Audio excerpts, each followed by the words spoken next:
رسول رب العالمين السلام عليك يا أبو بكر الصديق السلام عليك يا عمر بن الخطاب. ശ്രദ്ധിക്കുക, ആ കുബ്ബയുടെ നേരെ മുകൾ ഭാഗത്ത് എന്തോ ഒരു ചെറിയ എന്തോ കാണുന്നുണ്ട് അല്ലേ? എന്താണത്? എന്തിനാണത്? മഴ പെയ്യാൻ വേണ്ടി പ്രയാസം ഉണ്ടായപ്പോൾ ദുആ ചെയ്തപ്പോൾ മനസ്സിലാവുന്നുണ്ടോ? ആയിഷ ബീവി ആ അങ്ങനെയാണ് ആ ദ്വാരം ഉണ്ടായത് കേട്ടോ.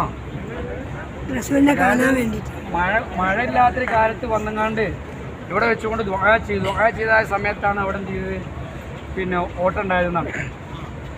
പിന്നീട് ആ ഓട്ടം അടച്ചിട്ടില്ല, അതിൻ്റെ ഉള്ളിൽ കാണും.